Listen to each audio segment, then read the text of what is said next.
Hello दोस्तों, कैसे हैं आप सब। ISPCS साइंस में आपका बहुत बहुत स्वागत है। दोस्तों, इस वीडियो में हम लोग साइंस प्रैक्टिस सेट 5 करने वाले हैं। अभी तक अगर आप 1 से 4 तक प्रैक्टिस सेट नहीं किए हैं तो उसका लिंक डिस्क्रिप्शन बॉक्स में दिया गया है, वहां से आप उसे पूरा कर लें। दोस्तों, अगर इस चैनल पर आप नए हैं तो इसे सब्सक्राइब कर लें, क्योंकि यहाँ पे मिलता है साइंस से रिलेटेड हर एक कॉन्सेप्ट, MCQ, वन लाइनर, सब चीज़ मिलेगा जो साइंस से रिलेटेड होगा और जो एग्ज़ाम में आपका आएगा।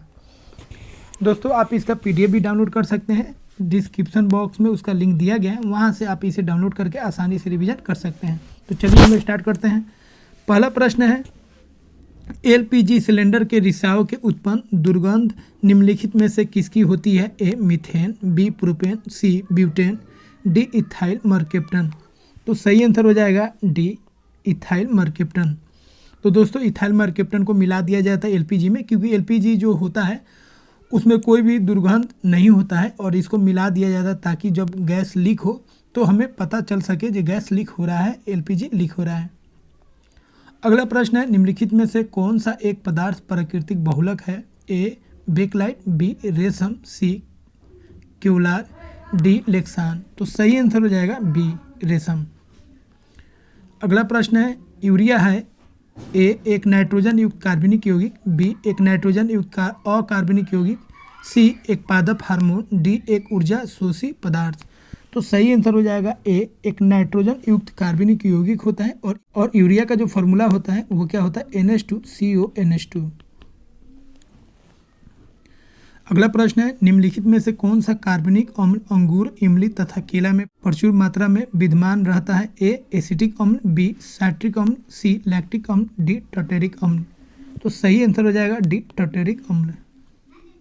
अगला प्रश्न है, भोपाल गैस दुर्घटना का कारण था? A मिथाइल आइसोसाइनाइड का रिसाव, B नाइट्रोजन डाइऑक्साइड का रिसाव, C सल्फर डाइऑक्साइड का रिसाव, D कार्बन मोनोऑक्साइड का रिसाव। तो सही आंसर हो जाएगा A मिथाइल आइसोसाइनाइड का रिसाव। अगला प्रश्न है, निम्नलिखित में कौन प्राकृतिक गैस का मुख्य भाग है? A ethane, B butane, C carbon monoxide, D methane. तो सही आंसर हो जाएगा D मीथेन। अगला प्रश्न है, ग्रेफीन होता है A कार्बन की मिश्र धातु, B कार्बन का नैनो प्रतिरूप, C कार्बन का समस्थानिक, D कार्बन का समरूप। तो सही आंसर हो जाएगा B कार्बन का नैनो प्रतिरूप। अगला प्रश्न है, धुआं में आंखों का प्रभावित करने वाला कौन सा शक्तिशाली उत्तेज होता है? A ozone, B sulphur dioxide, C carbon dioxide, D peroxyacetyl nitrate. तो सही आंसर हो जाएगा C कार्बन डाइऑक्साइड। अगला प्रश्न है, मीथेन निम्न में से किससे निकलती या उत्सर्जित होती है? A केवल धान की खेती से, B केवल दीमक की बाम्बी से, C 1 और 2 दोनों से, D केवल गेहूं के खेतों से। तो सही आंसर होगा C 1 और 2 दोनों से। अगला प्रश्न है, निम्नलिखित में से किस पदार्थ में कैल्शियम विद्यमान है? A चीनी मिट्टी, B corundum, C gypsum, D talc. तो सही आंसर होगा C जिप्सम। अगला प्रश्न है, पानी मिट्टी से जड़ों में जिस भौतिक प्रक्रिया द्वारा गुजरता है उसे कहा जाता है? A विसरण, B वाष्पोत्सर्जन, C अवशोषण, D परासरण। तो सही आंसर होगा D परासरण। अगला प्रश्न है, बायोडिग्रेडेबल अपशिष्ट को आमतौर पर जिसकी मदद से उपयोगी पदार्थ में बदला जा सकता है वह है A bacteria, B virus, C कवक, D रेडियोधर्मी पदार्थ। तो सही आंसर होगा A बैक्टीरिया। अगला प्रश्न है, रात के समय यह सलाह दी जाती है कि पेड़ के नीचे न सोए क्योंकि पेड़ A ऑक्सीजन की कम मात्रा को मुक्त करते हैं, B रात में हानिकारक गैसों को मुक्त करते हैं, C कार्बन डाइऑक्साइड को मुक्त करते हैं, D कार्बन मोनोऑक्साइड को मुक्त करते हैं। तो सही आंसर हो जाएगा C कार्बन डाइऑक्साइड को मुक्त करते हैं।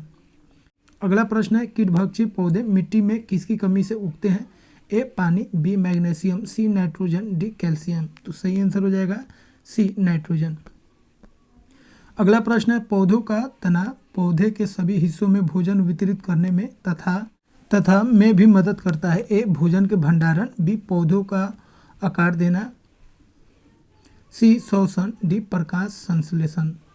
तो सही ऑप्शन हो जाएगा E, क्योंकि जो पौधों का तना होता है वो पौधा को आकार भी देता है और यह भोजन के भंडारण भी करता है। अगला प्रश्न है, अघान ब्रैकेट ट्रांसफ्यूजन में रक्त न केवल रक्त के प्रकार में बल्कि में भी संगत होनी चाहिए। ए आरएच कारक, बी सफ़ेद कोशिकाओं की संख्या, सी लाल कोशिकाओं की संख्या, डी दाता और प्राप्तकर्ता के वंश। तो सही आंसर हो जाएगा ए आरएच कारक। अगला प्रश्न है निमोनिया एक संक्रमण है। ए तंत्रिका का, बी रक्त का, सी त्वचा का, डी फेफड़ों का। तो सही आंसर हो जाएगा डी फेफड़ों का। अगला प्रश्न है पीयूष ब्रैकेट पिट्यूटरी ग्रंथि स्थित होती है। ए आंत में, बी लीवर में, सी किडनी में, डी मस्तिष्क में। तो सही आंसर होगा डी मस्तिष्क में। अगला प्रश्न है गर्भ में भ्रूण के विकास को जानने के लिए निम्नलिखित किरणों ऑब्लिक तरंगों में से किसका उपयोग किया जाता है। ए एक्स किरणें, बी सूक्ष्म तरंगे, सी प्रध्वनि तरंगे, डी पराबैंगनी किरणें। तो सही आंसर होगा सी प्रध्वनि तरंगे। अगला प्रश्न है सार्वभौमिक स्वीकार रक्त समूह है। A B B, C A B, D O.